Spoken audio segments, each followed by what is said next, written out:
the book called Think and Grow Rich, and it had a list of what Napoleon Hill thought was a good list of the qualities and the major attributes of being a leader. And I thought it was such a good list. I made the list in my own notes, and now the purpose is for me to get my notes into your notes, to get what's in my head into your head, so that it won't stop with you, so that what we share here together today will be passed on, passed on. That's why I do what I do. I do take great pleasure in touching the people that I can see, shake hands with, say hello to, an audience that you can see. But I am also aware of the unseen audience that's being affected by whatever we do. So now I've got a chance to do that. And I think the way for me to be effective with all of you today, and then you pass it on to many people beyond what I can see, is just an exciting opportunity for me. Now let me give you this list. It's a pretty good list. Napoleon said, number one, a leader needs unwavering courage.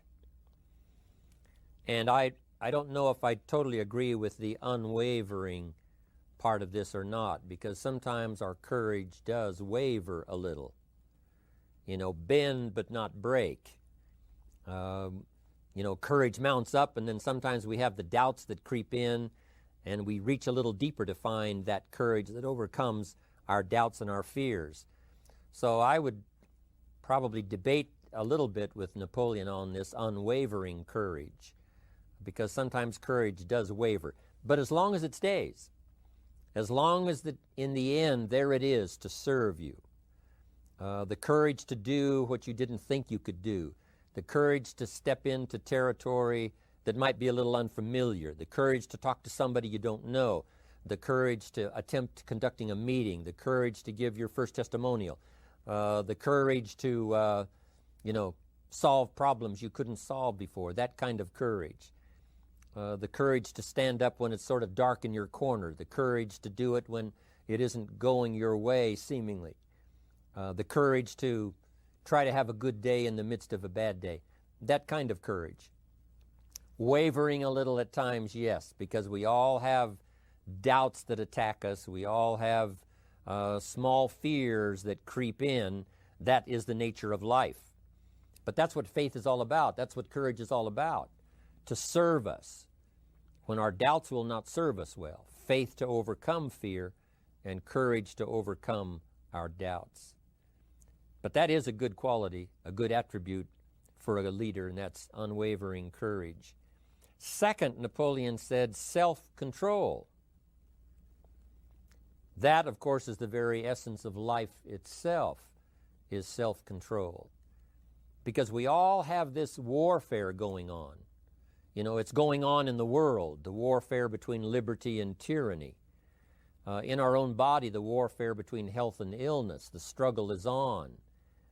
The struggle between light and darkness. The struggle between good and evil. I call it opposites in conflict. And as soon as you're born into the world, as soon as you find yourself and discover yourself on this spinning planet headed somewhere, you know that this exists. To be a civilized society, we must drive the dark side of our nature into a small corner and let the positive side flourish. Early, we must learn to exercise self-control. Power is a wonderful thing, but it must be exercised properly. It must be exercised to benefit and not to destruction. So self-control is certainly necessary to be a strong leader, so that you can become the best example. The example of having your temper well managed, to having that dark side of your nature under control. The best example of choosing wise words and not being careless, that kind of control. Control of your appetite, control of your desires, so that they fit into the positive side of life and not the negative side. Self-control, very important. Then he said a leader must have a keen sense of justice. How very true. Justice we become familiar with, even when we're small, when certain things that happened or were done to us that we something told us that wasn't right. Someone did us wrong. We have that sense of right and wrong, and it starts very early. Then we have to have that sense of utilizing what's right and what's wrong so that we develop this sense of justice, this sense of being fair, this sense of being on the positive side, on the right side.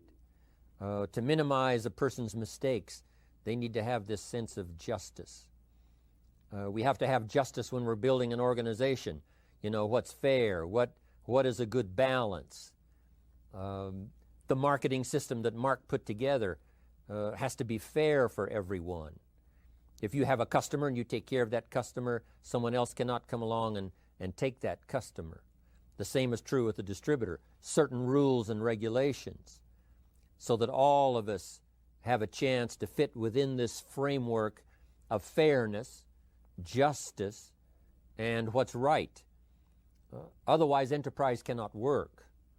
Otherwise, we have what we call, in a political sense, anarchy, where there is no justice, when might is the order of the day, power is the order of the day, not the law, not the rule, not what's right, but power. And we would all dismiss that. It's been a catastrophe in the last 6,000 years, the governments that resorted to power instead of democracy, that resorted to intimidation instead of freedom. And we all know the terrible toll that takes. But it takes a toll not only politically in a country or politically around the world, but it takes a toll even in enterprise. It takes a toll in school if a teacher is unfair. It takes a toll in working on a team where someone is unfair or where the leadership is not fair in the administration of justice. So this is true, a keen sense of justice and what's fair and what's right. Part of this we have to learn as we go. You know, you don't have it all the first year. You haven't got it all the second year, the third year. After all the years that I've, been around, both as a human being and as a business person, we're still, even at these years, trying to decide what's best, what's fair, what's right, to give balance to our life and to build on a firm foundation for the future. So I agree with Napoleon. Good idea. A sense of justice. Here's another one, he said, definiteness of decision. Indecision is the thief of opportunity. If you don't decide, the opportunity could slip away. If you don't decide what you're going to do today, the day could get away and you're not very effective. I talked about in my recent travels about time management. And here's one of the best ideas of time management. Don't start the day until you have it finished. Is it possible to finish the day before you start it? And the answer is yes. If you don't finish it to the best of your ability, have some idea, some good plan, sure enough, the day escapes. And in the morning you say, let's see, what should I do now? In the afternoon you say, hey, time's getting away from me, what should I do now? And now most of the day is lost.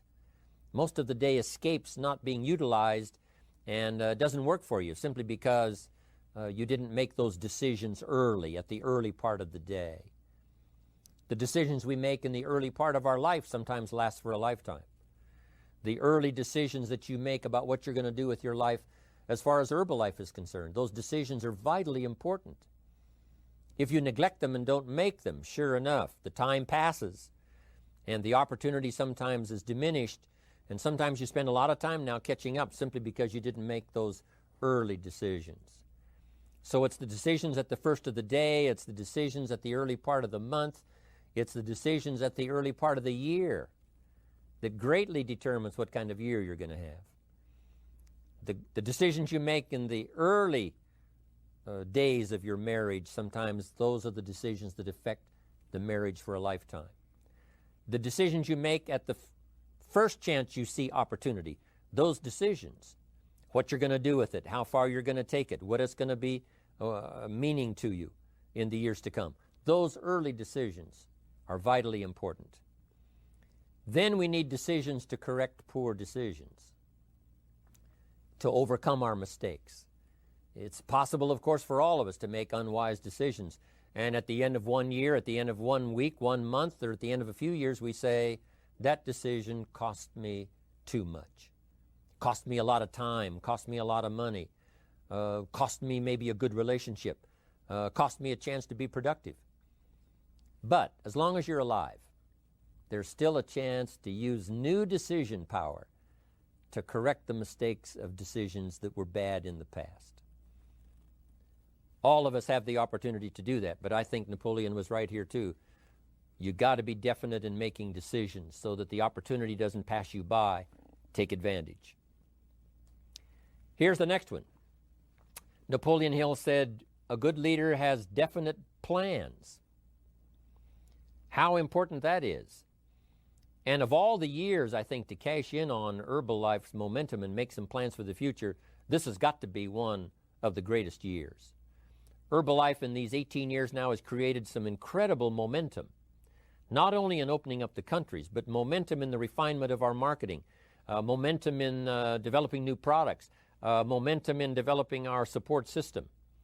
The key is now for you to make plans to ride on that momentum. Herbalife is like the tide that comes in, and the rising tide lifts all the ships if they're in the water. If your ship and your boat is not in the water, even though the tide comes in that would lift all the ships, if yours is not in the water, then it doesn't benefit you. So here's what you should do. Have the same intensity to make your plans for the future as Mark Hughes has. As the President's team, Chairman's Club especially, make the plans for the Herbalife company future, you've got to now make your plans. Don't let this momentum pass you by. Don't let this momentum go uncashed in on. Don't let it be like a lost cause for you. And maybe you've, because of the lack of plans, have lost a month or two, or you've lost a week or two, or maybe you've lost a year, and you were 10% effective instead of 100%. Now's the time to change all that and start making some plans. Your Herbalife plans, they're vitally important. You might as well cash in on the Herbalife plans for world expansion, the Herbalife plans for expansion within your country, the Herbalife plans for the expansion of the business, the incentives. Cash in on that, capture that, and say, I've got to have some plans that match Herbalife. Not necessarily match Herbalife in numbers, but that can match Herbalife in momentum, that can match Herbalife in cashing in on the opportunity, your plans for Herbalife expansion. You got to have some plans for your family, right? You got to take your family along. Don't leave them out. One of the challenges all of us have in making our plans is how to balance everything, to make sure that we don't regret at the end of the year, I spent too much time on that. I spent too much money. And then if you have, say, how can I not do that again? And construct some better plans so that you won't have any regrets at the end of a year to come, 5 years to come, 3 or 4, 5 years to come. Definite plans. The plans for the use of your money.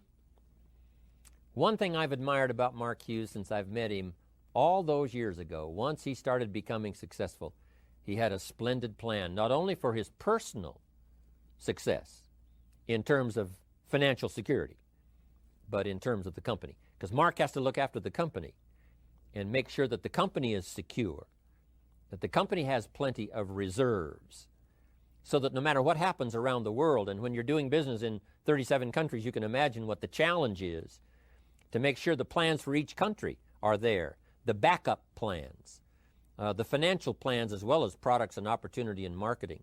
It is a challenge beyond comprehension to most of us what kind of planning that takes in terms of trying to make Herbalife secure for the future. I described it in one of the summit classes as Mark takes the same pledge that the President of the United States takes, and that is to preserve and protect and defend the Constitution, says the President. But Mark has to preserve and protect and defend the company to make sure it's viable, not just in America where it started, but all around the world in each country. It's an awesome responsibility. But now for you, your plans to be financially secure. If you're starting to make some big money in Herbalife, I'm telling you, you got to have a good plan for your resources so that you find yourself secure regardless of what happens. I agree with Napoleon here. You got to have good plans. One more on plans, and that is the plan for your personal development. The plan to be better this year than last year.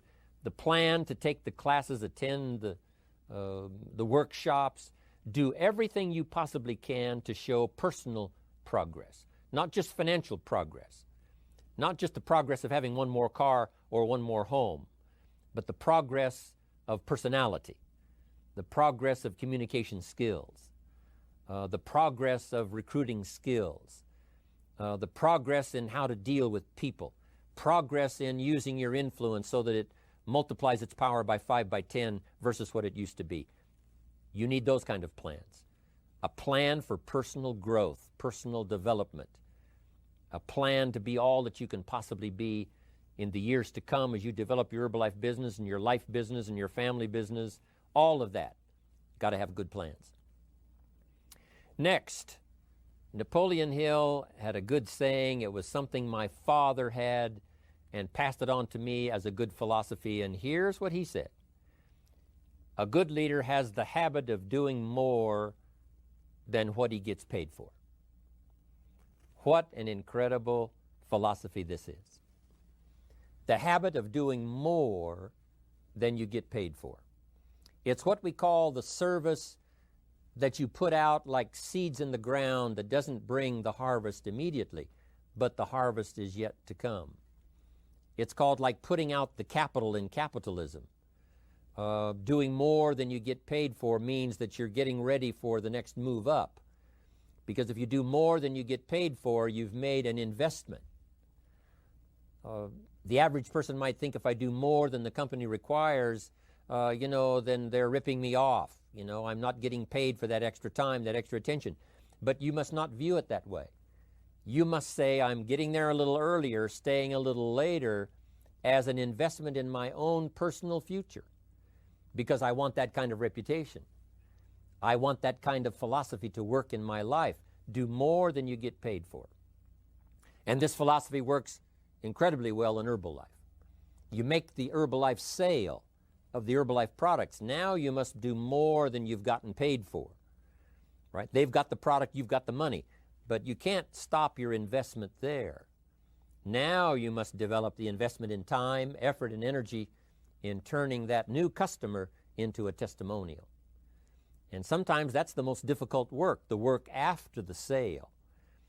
Because the sale might be fairly easy. Someone says, hey, I've been looking for this product, I need it, here's my money. But now you've got to stay with them, make sure they don't just buy the product, but that they use the product. And that they don't just use the product, they keep using the product. That's the work after the sale. But if you learn to make that kind of an investment and do more than you get immediately paid for, the payoff in the future can be fantastic. Because as we all know in Herbalife, what really pays off is not a sale of the product. What really pays off is a testimonial. A testimonial that gives you more sales than you can keep up with. A testimonial that takes you places you could never go by yourself, introduces you to people you'd never see on your own. That kind of investment is so powerful. So you do more than you get paid for up front. It's happened for me, making the investment.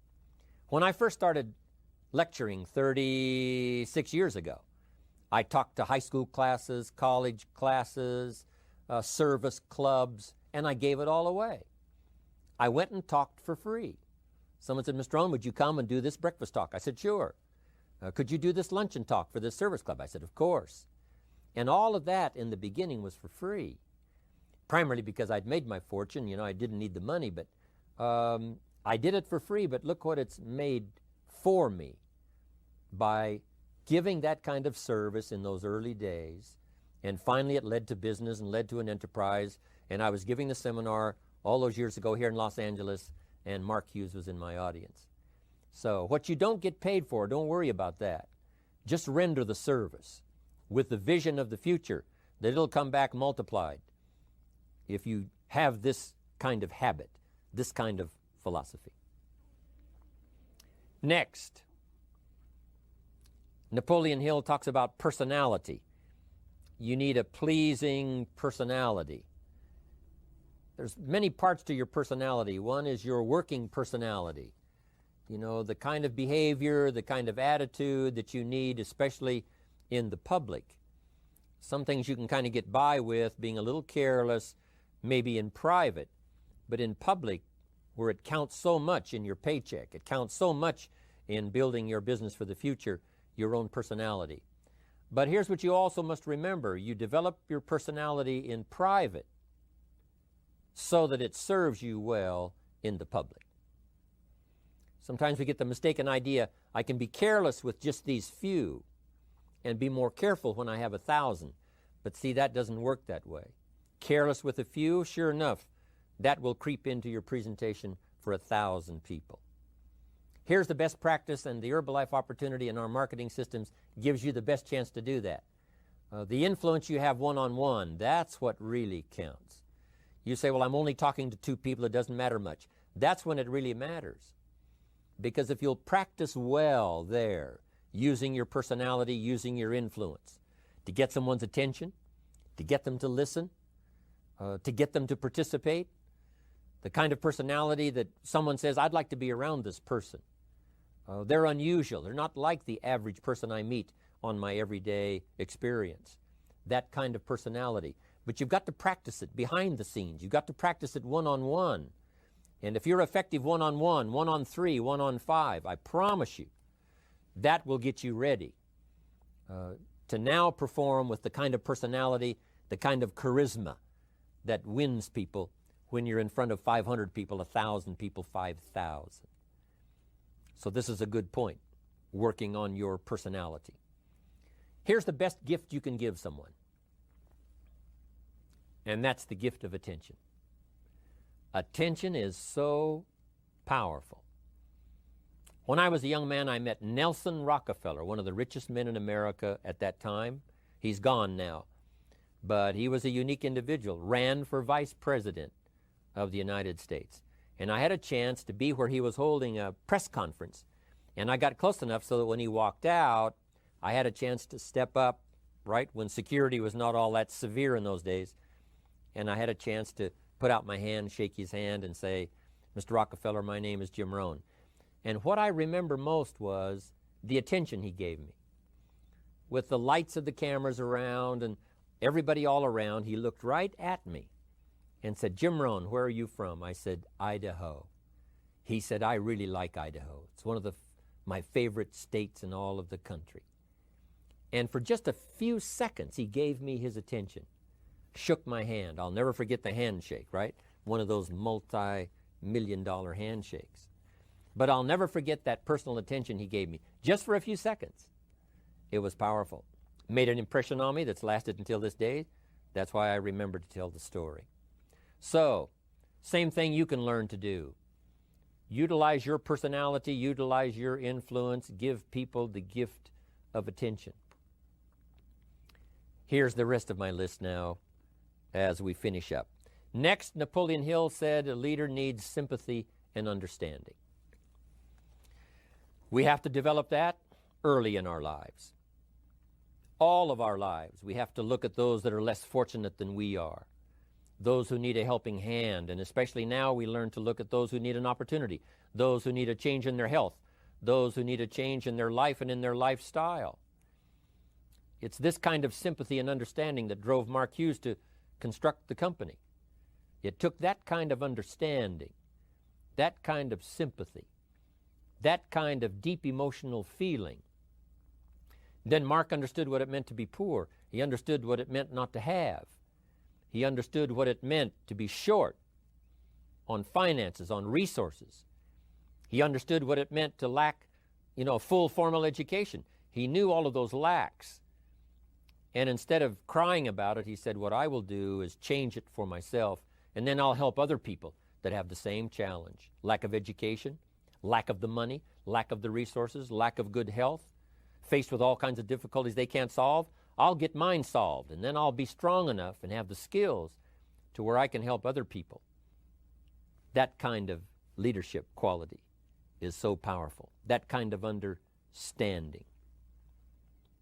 Here's the next one. A leader must have, Napoleon said, a mastery of the details. How very true. All can be lost with just a couple of missing details. On the trip to the moon, everything has to work, right? There's several thousand moving parts. There's several thousand pieces to the project of getting to the moon and coming back, and all of them have to work. You can't have 10% of them working, 90% or 80%. They've all got to work. And then there's the backup systems for something if something goes wrong to back it up. That kind of mastery of detail is so vitally important. But here's what else to remember as far as Herbalife is concerned. The drama is in the details. Someone says, you know, I lost 30 pounds. Well, 30 pounds is 30 pounds, but that's not the drama. The drama is, where were you before you found Herbalife? How did you feel? What kind of circumstances? Now someone begins to give us some of the details. And then after they've lost the weight, now how they feel. Now their self-confidence has been restored. Now they feel better about themselves. The drama is in the details. But this is also important in the details of your day, the details of your business, the details of good communication. Master the details. Good advice, Napoleon Hill. Now here's the next three. Willingness to assume full responsibility. All of us have been taught that, especially these Herbalife years, to take full 100% responsibility. Mark Hughes says, what happened to me might not have been my responsibility, but what I do about it is my full responsibility. I've had some people did me wrong. In his first couple of business experiences, he was done wrong. Some people ran off with the money. He was left holding the bag. But he said, that's what happened. And I was not responsible for what happened. But I am responsible for saying to myself, now, what am I going to do about what's happened? If a hailstorm destroys the farmer's crop, he wasn't responsible for that. But his responsibility now begins when the hailstorm is over, when he asks the question of himself, what should I do now? Now that this catastrophe is over, now that the damage is done, now what should I do about it? And a philosophy I've taught all these years, it's not what happens to you that determines your future. It's what you do about what happens that determines your future. And this is a major part of it, accepting full responsibility.